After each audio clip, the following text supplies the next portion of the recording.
Alhamdulillahi Rabbil Alameen, as-salatu was-salamu ala khatamin nabiyyin wa ala alihi wa sahbihi ajma'in, amma ba'd. Fa'auzu billahi minash shaitanir rajim. Bismillahir rahmanir rahim. Qala Allah ta'ala fi Surah Al-Anaam: وَلَا تَطْرُدِ الَّذِينَ يَدْعُونَ رَبَّهُمْ بِالْغَدَاةِ وَالْعَشِيِّ يُرِيدُونَ وَجْهَهُ ما عليك من حسابهم من شيء وما من حسابك عليهم من شيء فتطردهم فتكون من الظالمين.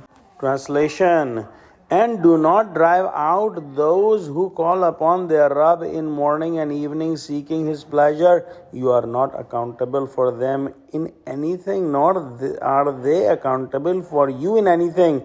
So, if you would expel them, then you will be of the unjust wrongdoer. The leaders of Quraysh used to complain Prophet Muhammad sallallahu alaihi wasallam that we want to listen to you. However, whenever we try to come to you, we see that the lowest people in the society are surrounding you and we cannot sit with them. And Allah subhanahu wa ta'ala sent this ayah.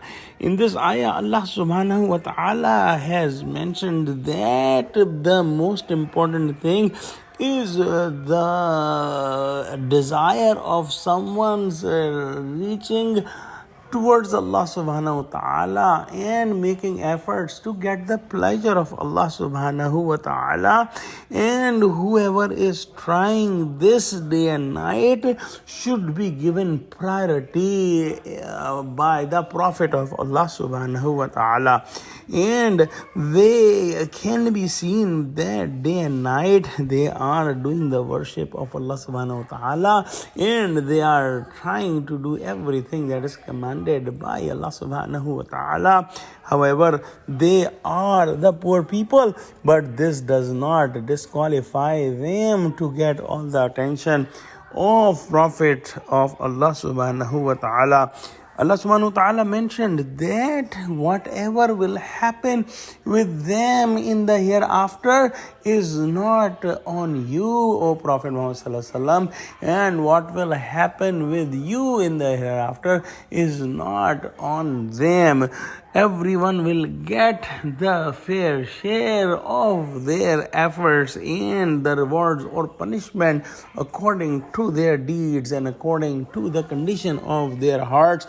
And if you will leave these people away, you will not be doing the right thing. Here we must understand one thing, that the Prophet Muhammad sallallahu alaihi wasallam was trying to give the message to all the Quraysh, but he knew that if any leaders of Quraysh will get Islam, will get the guidance and join him, then he will have more strength to Islam, and that strength will help these poor people as well.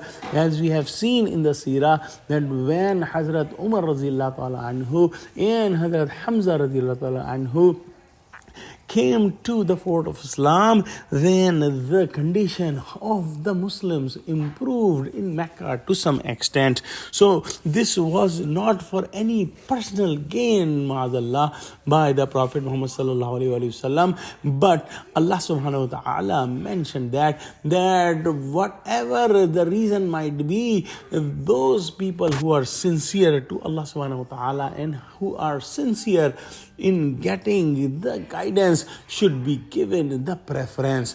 Let's pray that Allah subhanahu wa ta'ala give us true understanding of Quran and make us among those who stay with the righteous people. Ameen. Wa akhiru da'wana alhamdulillahi rabbil alameen. Wassalamu alaikum wa rahmatullahi wa barakatuhu.